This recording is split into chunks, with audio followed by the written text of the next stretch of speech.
Buenos días. Bueno, muchísimas gracias a todas y todos por estar acá en estos 2 días, especialmente hoy que es sábado, y podemos compartir pues estos temas para comprender un poco mejor el contexto eclesial en el que estamos viviendo. 4 puntos quiero compartir y desarrollar: la vía de la conversión pastoral, superar el modelo eclesial preconciliar, la sinodalidad como dimensión constitutiva y como eje estructurador de la reforma de la Iglesia, y la sinodalidad como dimensión constituyente y vinculante. Con Francisco entramos en una nueva fase en la recepción del Concilio Vaticano II, pero no podemos caracterizar esta nueva fase de la recepción conciliar sin encontrar sus raíces en el contexto eclesial latinoamericano. La Quinta Conferencia General del Episcopado de América Latina y el Caribe, reunida en Aparecida en el 2007, aporta 3 elementos a tomar en cuenta en la cadena de transmisión de la actual recepción conciliar que llega a Francisco.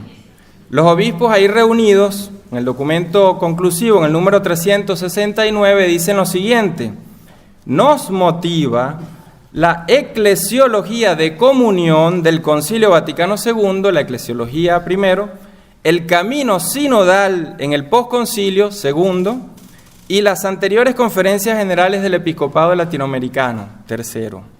En su reciente discurso, en ocasión del 40 aniversario de Puebla, la tercera conferencia general del Episcopado Latinoamericano y del Caribe, el Papa Francisco trazó con mayor precisión esta línea de recepción, a la luz de esos 3 elementos de Aparecida.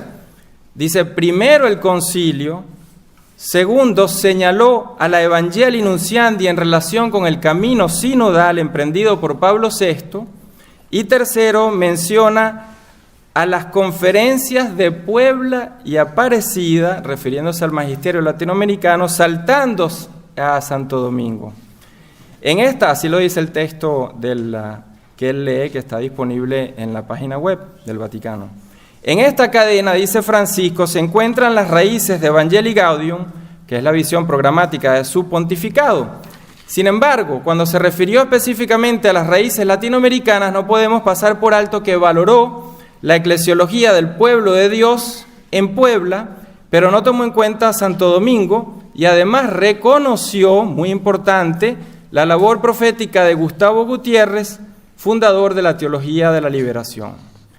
Esta articulación de la recepción conciliar que describe Francisco hace que las reformas eclesiales que ha emprendido se comprendan a partir de 2 procesos que se implican mutuamente, o sea que no podemos separarlos: conversión pastoral, conversión sinodal. En la unidad, en la articulación de ambas, se produce lo que hoy vivimos, que es el momento de la conversión ministerial. La relación que existe entre estas 2 nociones explica entonces la eclesiogénesis que estamos viviendo desde el inicio del pontificado de Francisco. La conversión pastoral representa la raíz genuinamente latinoamericana de la recepción. La conversión sinodal, la continuidad y la profundización del espíritu del concilio. De ambas surge entonces lo que podemos llamar la conversión ministerial, como ha acontecido en el Sínodo para la Amazonía. Por eso quiero detenerme entonces en estos conceptos. Conversión pastoral, fuera del contexto de América Latina, es una noción que cuando uno va a tantos países cuesta entender, y parece una noción pues obvia y natural, y no lo es fuera de ciertos contextos, ¿no? La vía pues primero de la conversión pastoral. En Evangelii Gaudium, Francisco llama a entrar en un estado perenne, dice perenne, de reforma. La vía por la que avisora este camino es la de la conversión pastoral. Así lo dice en el número 27 de Evangelii Gaudium. Cito: sueño con una opción misionera capaz de transformarlo todo para que las costumbres, dice, los estilos, los horarios, el lenguaje y toda estructura eclesial se convierte en cauce adecuado para la evangelización. Costumbres, estilos, horarios, lenguaje, estructuras. La reforma, continúa el texto, de estructuras que exige la conversión pastoral solo puede entenderse en este sentido: procurar que todas ellas se vuelvan más misioneras y que la pastoral ordinaria en todas sus instancias sea más expansiva y abierta, que coloque a los agentes pastorales en constante actitud de salida.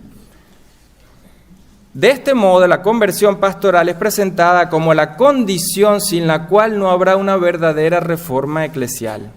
Ella implica, pues, revisar costumbres, estilos, horarios, lenguaje, toda la estructura eclesial. Esta es la clave, como lo había manifestado durante su intervención a los cardenales previo al cónclave, cuando sostuvo que la Iglesia está llamada a salir de sí e ir hacia las periferias. No se trata solo de un lugar social, sino de un lugar hermenéutico, desde donde se ve al mundo y se discierne la identidad y la misión de la Iglesia a la luz de los signos de los tiempos.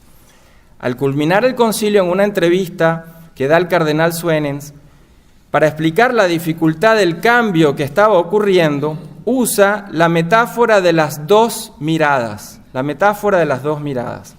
La primera responde, dice, a la dirección común de la mirada que parte del centro hacia la periferia. La segunda, dice, sin embargo, surge del acercamiento que va de la periferia al centro.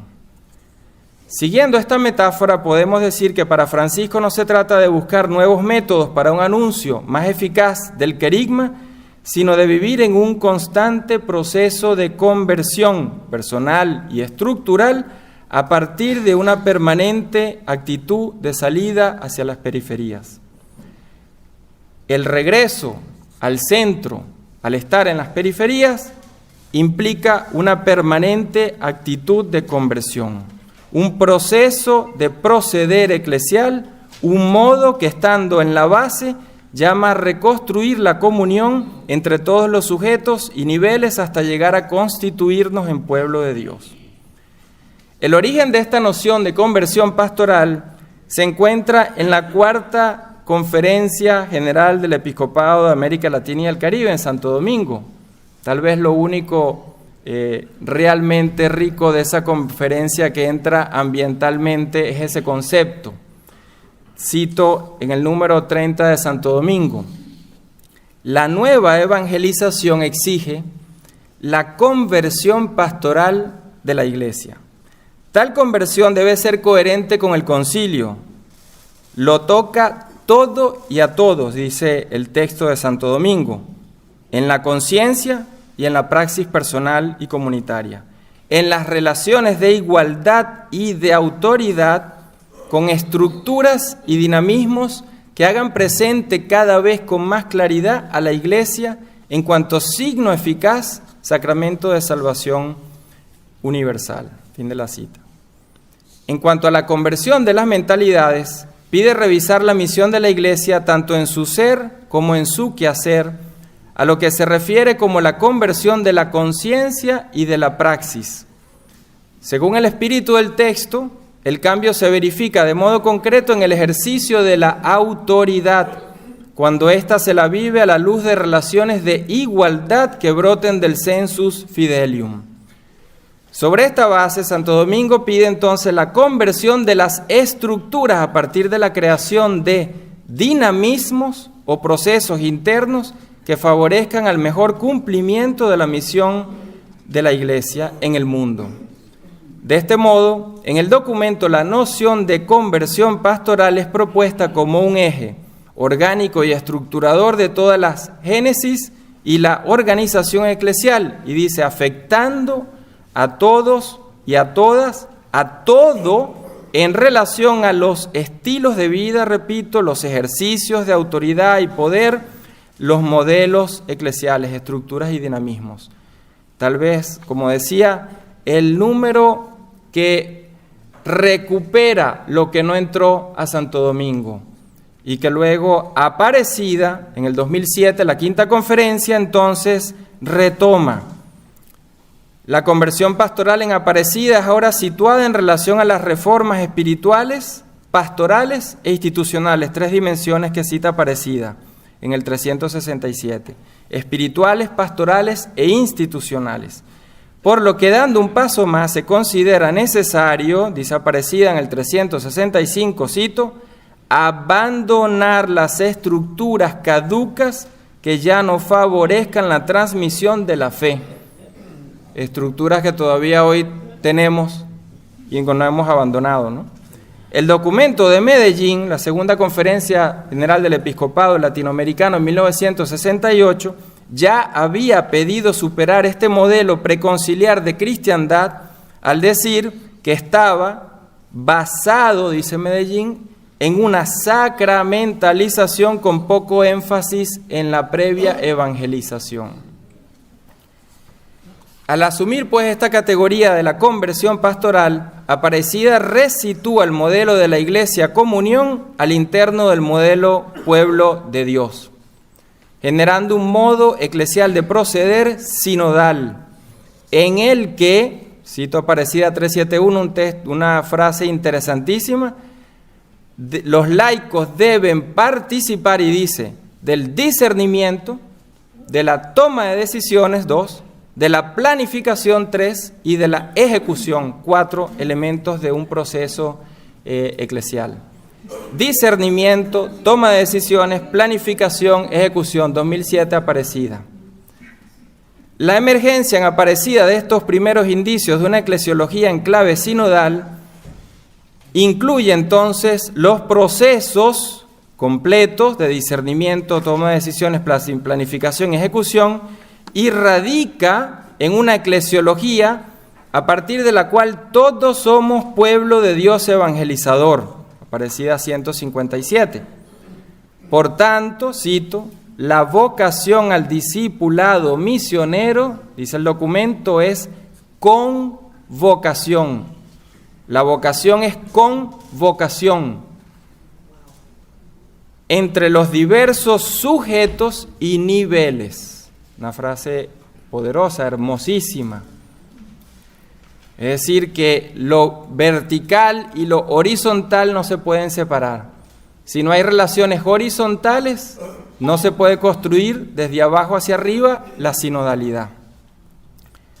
Esto es articulado de un modo extraordinario en el número 186 de Aparecida, cuando describe al obispo en el marco del pueblo de Dios diciendo lo siguiente, refiriendo a el obispo: junto con todos los fieles y en virtud del bautismo, somos, se refiere a los obispos, dicen ellos, ante todo discípulos y miembros del pueblo de Dios.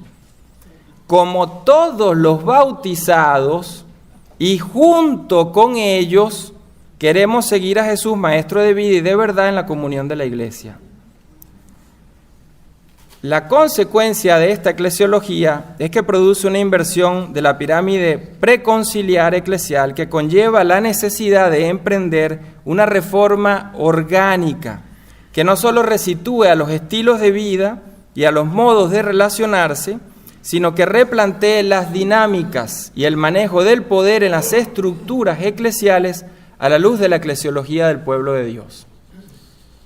Segundo punto, entonces, es cómo esto implica una superación que pareciera que hemos hecho y sin embargo no. La superación de un modelo eclesial preconciliar que se ha usado desde el concilio, pues esta imagen de la pirámide.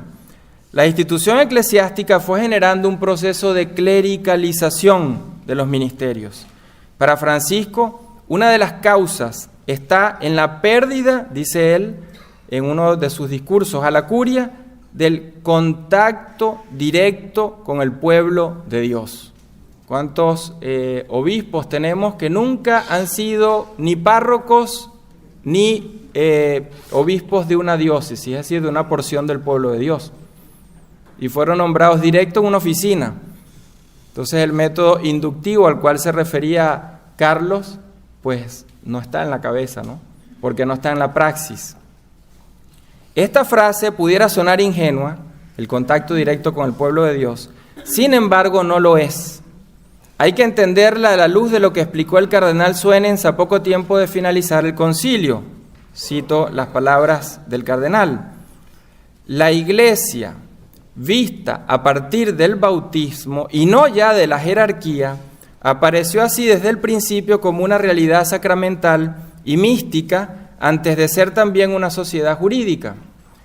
Descansa en su base, dice el cardenal, el pueblo de Dios, en vez de hacerlo sobre su punto, que es la jerarquía. La pirámide de nuestros manuales ha sido invertida. Un prelado romano pudo escribir que se trataba de una verdadera revolución copernicana. Por este hecho mismo, también el obispo, y con ello voy directamente a su pregunta, le dice el cardenal aquí en una entrevista, debe volver a situarse en el pueblo de Dios que le ha sido confiado. Situarse en el pueblo de Dios que le ha sido confiado. Estar más cerca aún de su clero y de sus fieles, y una frase con la que termina muy poderosa, en igualdad de condiciones con ellos, incluso en cuanto a la vestimenta. Dice Francisco, siguiendo esta inspiración del cardenal Suenens, dice lo siguiente en su discurso en la conmemoración del 50 aniversario de la institución del Sínodo de los Obispos. Dice el Papa Francisco, en esta iglesia, cito, como en una pirámide invertida, la cima se encuentra por debajo de la base. Por eso quienes ejercen la autoridad se llaman ministros, porque según el significado originario de la palabra, son los más pequeños de todo. Cada obispo, sirviendo al pueblo de Dios, llega a ser la porción de la grey que le ha sido encomendada. Vicarius Christi, vicario de Jesús, quien en la última cena se inclinó para lavar los pies de los apóstoles, y en un horizonte semejante, dice Francisco, el mismo sucesor de Pedro es el servus servorum Dei. Fin de la cita. Aunque hoy en día la imagen de una pirámide invertida sigue siendo incompleta para las reformas por hacer, no podemos olvidar que se refiere a un cambio radical del modelo eclesiológico y no a su renovación. Cuando uno lee las traducciones que se hacen de los textos de Francisco, encuentra cantidad de errores, no solo por las palabras al ser traducidas del español a otro idioma, sino el significado completo cambia. En Evangelii Gaudium se usa en inglés renovación y no reforma. En muchos casos cambia completamente el significado. Y así podemos dar ejemplo en cantidad de traducciones. Al cambiar el significado, está cambiando la dirección hacia dónde se va y desde dónde se está pensando. El modelo reinante era el de la pirámide, fruto de las reformas gregorianas, que distinguía de manera absoluta y contrapuesta a la Ecclesia Docens como único sujeto activo y depositario del poder de interpretar y enseñar, de la Ecclesia Dicens, sujeto pasivo de escucha y obediencia. Esta visión había quedado bien resumida en el decreto de Graciano, que distinguía dos clases o estatus de personas en razón de su potestad: los clérigos y los laicos, los que presiden y los que obedecen o súbditos. Durante el concilio este modelo fue motivo de debate. Durante las discusiones conciliares, Monseñor Joseph de Smet describió este giro con gran parresía, y cito este texto porque es muy fuerte. Ustedes están familiarizados con la pirámide, papa, obispos, sacerdotes, cada uno de ellos responsables. Ellos enseñan, santifican y gobiernan con la debida autoridad. Luego, en la base, el pueblo cristiano, más que todo, es receptivo y de una manera que concuerda con el lugar que parecen ocupar en la iglesia. Sin embargo, en el pueblo de Dios, todos estamos unidos los unos con los otros y tenemos las mismas leyes y deberes fundamentales.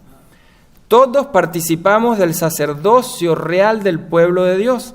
El Papa es uno de los fieles,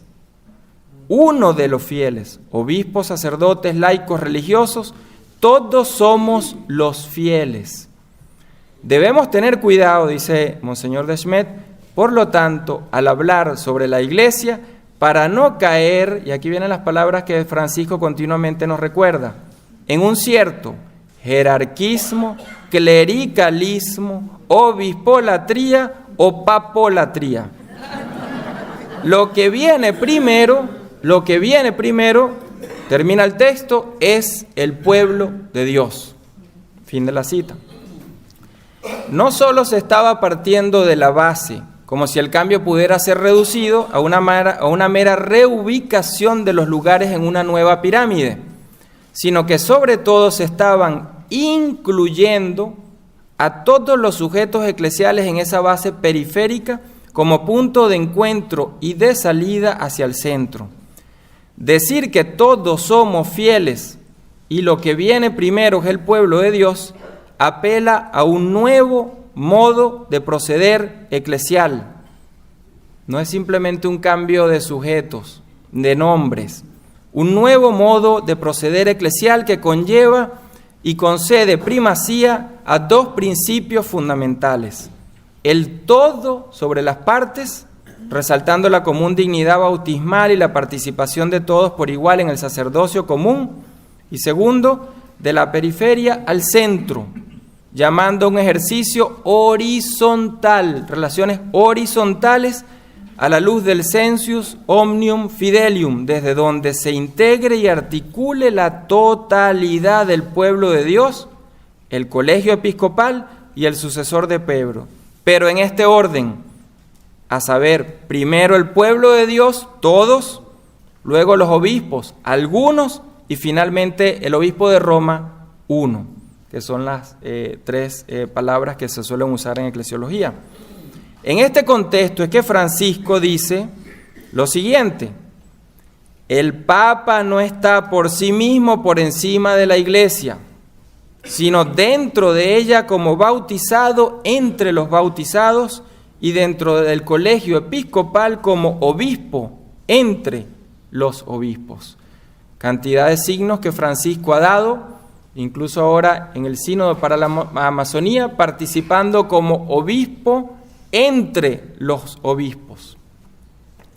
La inversión de la pirámide no tiene pues como objeto mejorar una práctica colegial buscando un mejor balance entre el ejercicio del primado papal y del colegio episcopal, como tampoco se trata de una mera redistribución de la corresponsabilidad eclesial, sino y ante todo de generar un auténtico proceso de involucramiento de todo el pueblo de Dios en las funciones de enseñanza, santificación y gobernanza. Esto es muy fuerte.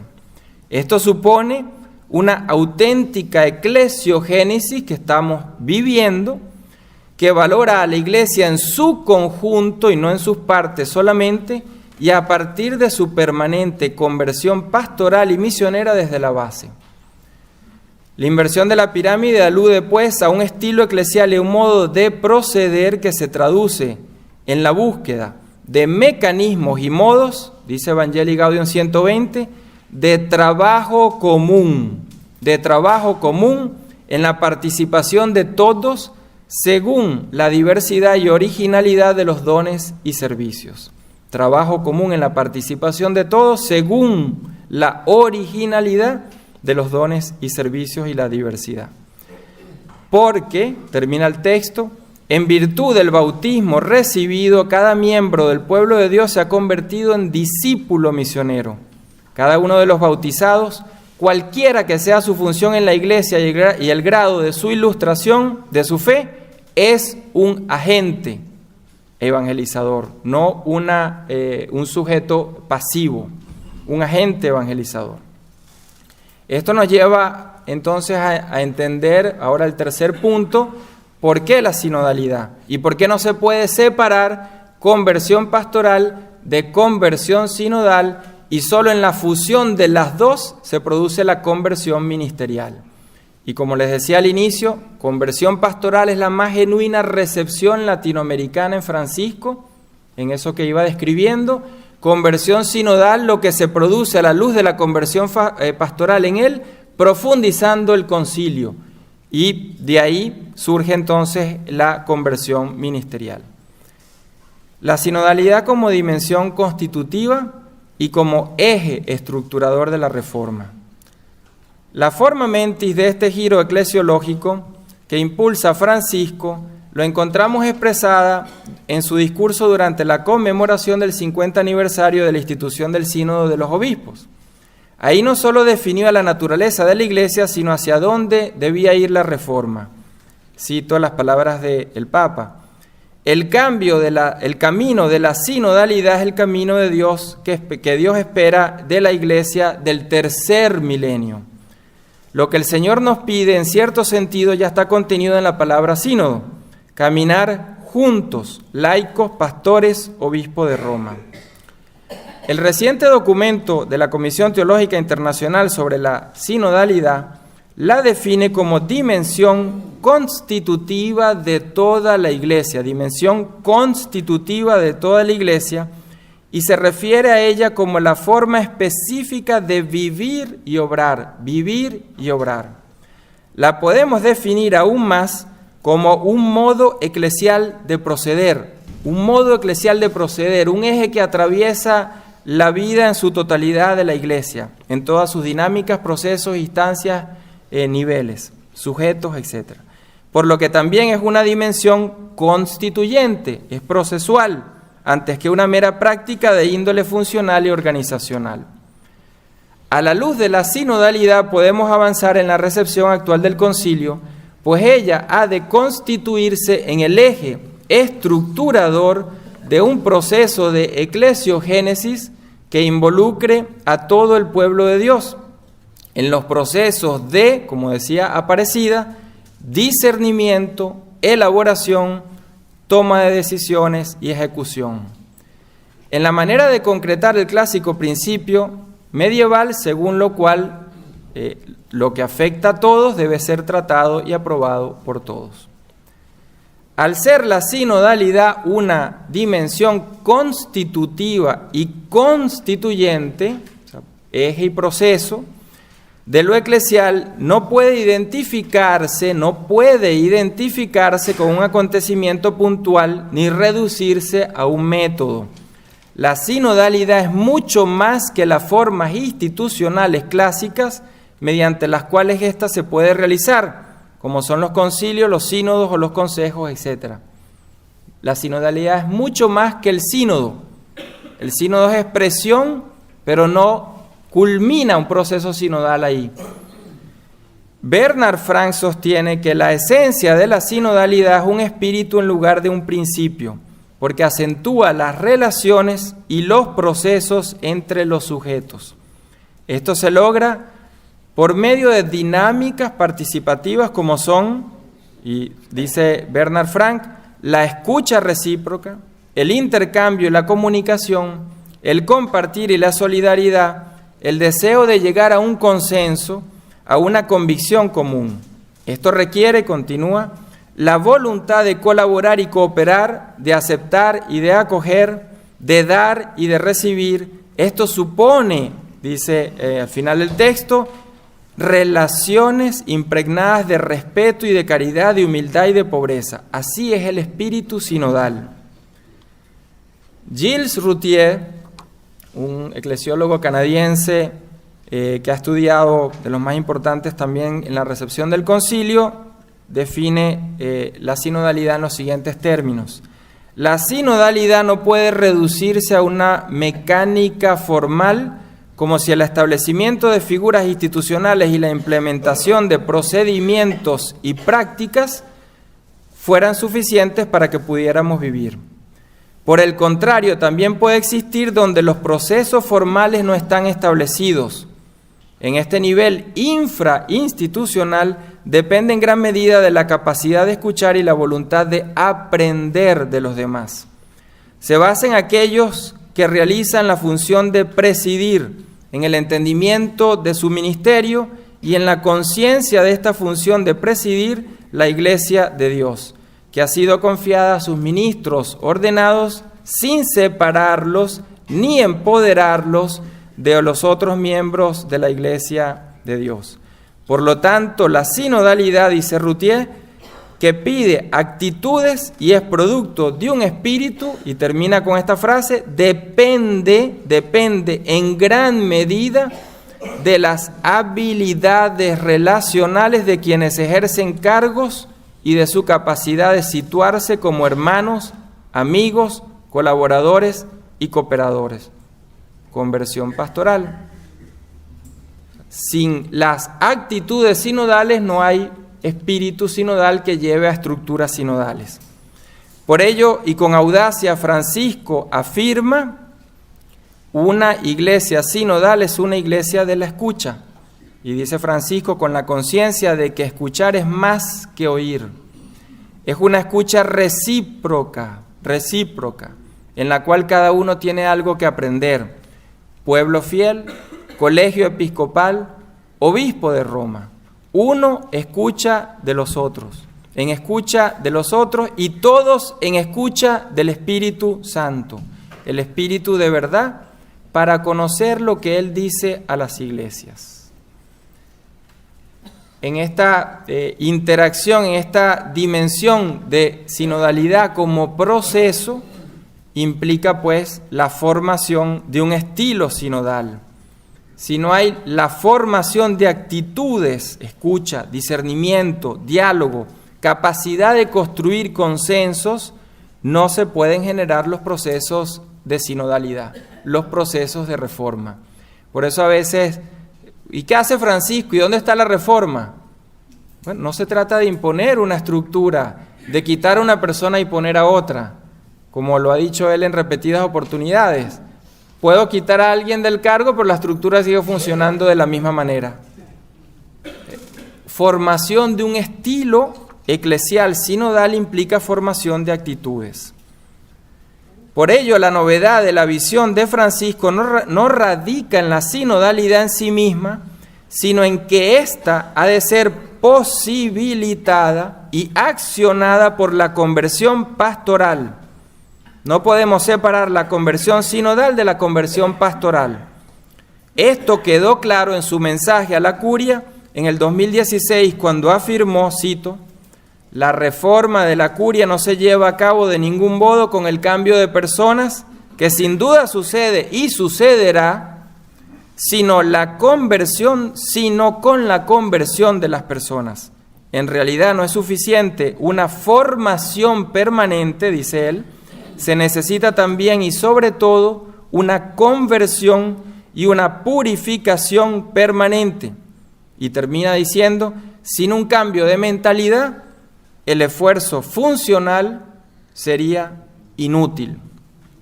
¿Cuántas veces nos vemos que la parroquia cambian 10 párrocos y sigue el mismo desastre? Cambio de mentalidad, cambio de estructuras. Si bien es cierto que la sinodalidad implica el escucharnos mientras caminamos, hay que reconocer que ésta solo se realiza al reunirnos y discernir juntos en orden a accionar modalidades y procesos decisionales que surjan de la participación de todos y todas y de todas las partes, niveles y estructuras. Es decir, que caminar juntos, escucharnos, es muy bonito, pero cuando eso se concreta en el reunirnos y en el discernir juntos, la cosa cambia. Un caso y reto referido a estas modalidades y procesos necesarios está relacionado con las prácticas de discernimiento y el tipo de votos en una asamblea sinodal. El problema no radica solo en la persecución del voto deliberativo de la mayoría o el principio de la major pars, sino también en el discernimiento del voto minoritario, sea consultivo o sea deliberativo, pero que represente al sentido eclesial. La razón radica en que en todo proceso sinodal el sujeto siempre ha de ser la totalidad de los fieles, que se expresa a través de formas, procedimientos y estructuras comunitarias antes que meramente grupales y sectarias, con el fin de lograr consensos vinculantes a todos y todas. pero solo en el marco de un espíritu fraterno que facilite la participación y la interacción libre es que pueden crearse los consensos eclesiales. De otro modo, los resultados serán solo formales, pero no representativos ni vinculantes. ¿Cuántas veces hemos oído, porque ahí no sería escuchado, ¿no? Díganos qué opinan y consultan a toda una comunidad, pero ya la decisión está tomada y pues simplemente es un folclore, ¿no?, que se hace ahí para que la gente hable. En fin, sin modalidades y mecanismos de participación inclusiva efectiva, capaces de generar el vínculo entre uno, algunos y todos, se pone en juego la misión de la Iglesia y su propia credibilidad. Y esto es lo que está en juego. No es simplemente el deseo de unos cuantos que tengamos por hacer tal cosa o reformar o participar. Está en juego la misión y la credibilidad de la Iglesia. El último punto, por eso, la sinodalidad como dimensión constituyente y vinculante. La profundización del camino sinodal por Francisco nos debe llevar a avanzar en la reflexión sobre los modos de participación y el grado de incorporación de todos y todas en la gestión de las decisiones, así como en la dimensión ministerial de la Iglesia. Todos queremos tener voz y formar parte, pero esta dimensión ministerial de servicio, de inserción en una comunidad, pues la ponemos a un lado, ¿no? En Estados, tengo poco tiempo y paso mucho tiempo entre Venezuela y Estados Unidos, ¿no?, mitad y mitad del año, y la primera vez que vine para acá, hace como 3 años y medio, el primer shock teológicamente es que lo pastoral es como que de segunda. Entonces, como cualquier teólogo, pues que debería hacer su teología desde las comunidades y con las comunidades, pues entonces lo académico, eso no es académico. Entonces, esta dimensión en la que hemos de entender este involucramiento en la participación en la vida de una comunidad, en la incorporación desde lo ministerial, los servicios, y desde ahí es que se va generando el resto, tiene que cambiar en nuestras mentalidades. Si la parroquia es simplemente una máquina que así como da Coca-Cola, da la comunión, y yo voy los domingos, no hay comunidad. Entonces, el sentido de lo comunitario es lo que cualifica el hecho de esa llamada comunidad parroquial, etc. Cabe entonces recordar el llamado otra vez de Aparecida, y en esto soy fastidioso porque es un texto del 2007 en el que Francisco entonces Bergoglio participó en el 371. Discernimiento, o sea, todos y todas, discernimiento, toma de decisiones, planificación, ejecución. Al definir la sinodalidad, la Comisión Teológica Internacional, en el documento que mencionaba anteriormente, aporta 2 claves de lectura fundamentales en esta dirección. La primera dice, el documento, en la Iglesia sinodal, toda la comunidad, en la libre y rica diversidad de sus miembros, es convocada para orar, escuchar, analizar, dialogar y aconsejar para que se tomen las decisiones pastorales más conformes con la voluntad de Dios. Yo quisiera saber qué comunidad en la que nosotros vivimos no solamente nos llaman a orar, sino a escuchar, analizar, dialogar, aconsejar para que se tomen las decisiones pastorales. No está hablando de una oficina, está hablando de las comunidades. Segundo elemento que dice el texto, una iglesia sinodal es una iglesia, y utiliza 2 expresiones, participativa y corresponsable. En el ejercicio de la sinodalidad está llamada, dice el documento, a articular la participación de todos según la vocación de cada uno, con la autoridad conferida por Cristo al colegio de los obispos presididos por el Papa.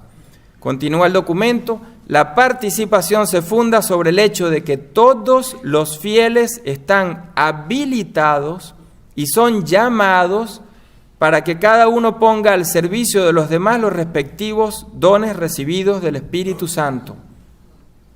no es un regalo. El Espíritu que habita en nosotros nos habilita para servir. En el fondo, lo que está en juego es el propio modelo de iglesia que podemos tener, y este es el gran problema.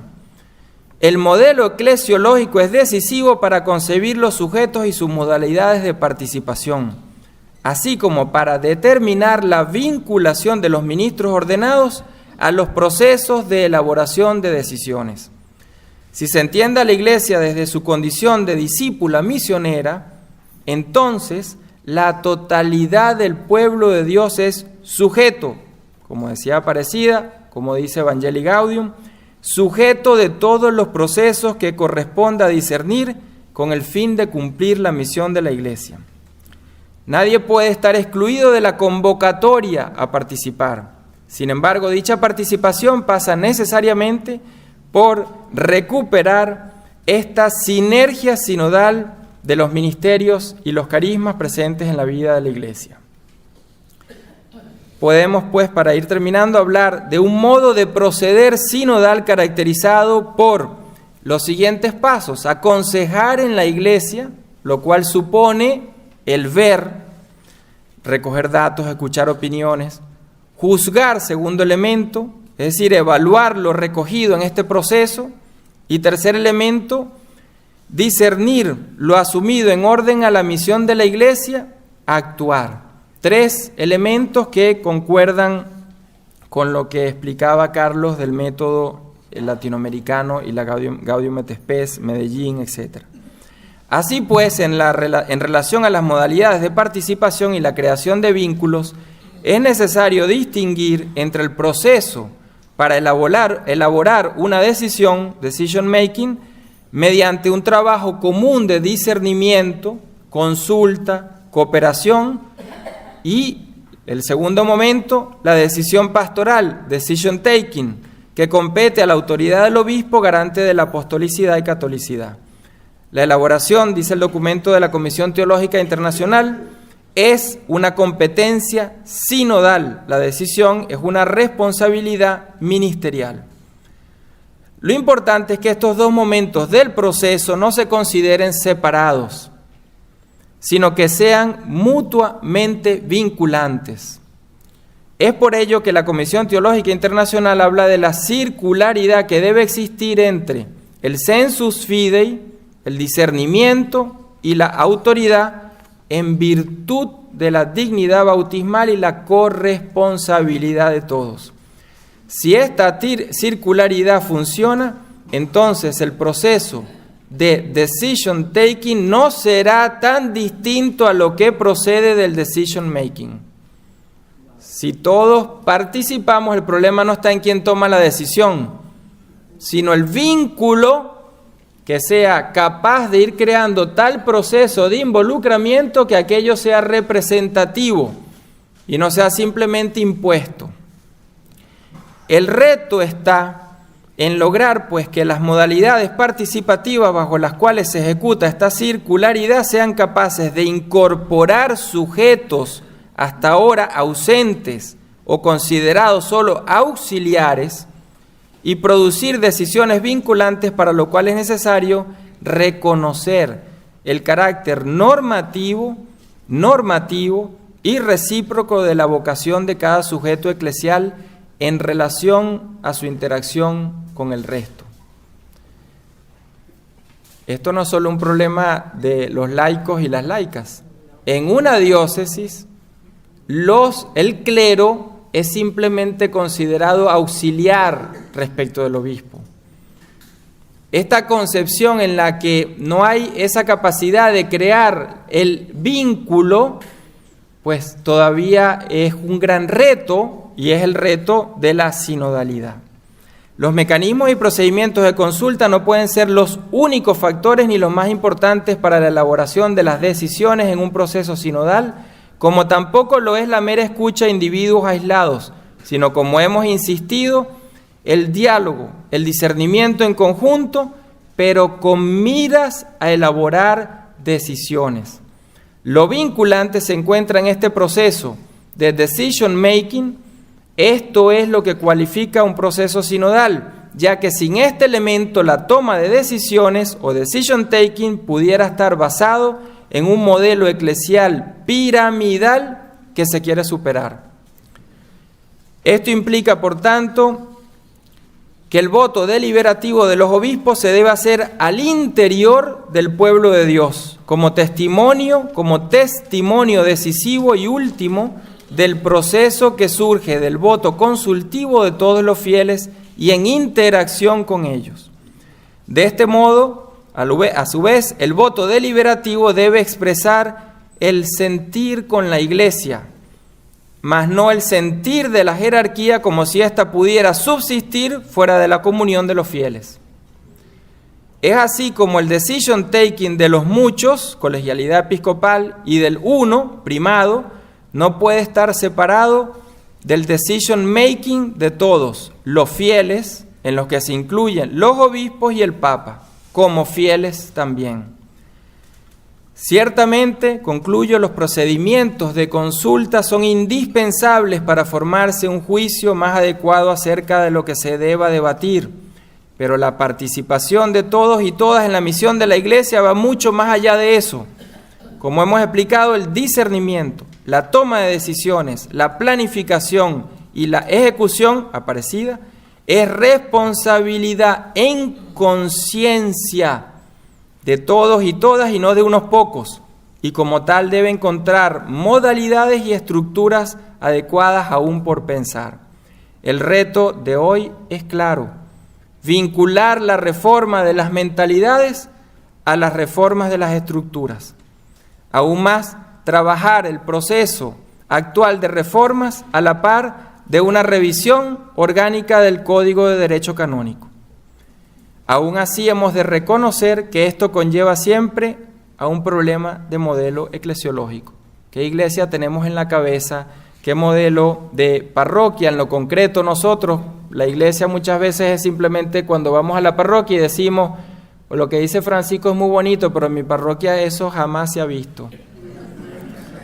Esto implica, por tanto, un gran reto para todos nosotros: conversión pastoral, conversión sinodal, y en la fusión de ambas producirá la conversión ministerial que comenzamos a ver a la luz del sínodo para la Amazonía. Muchas gracias.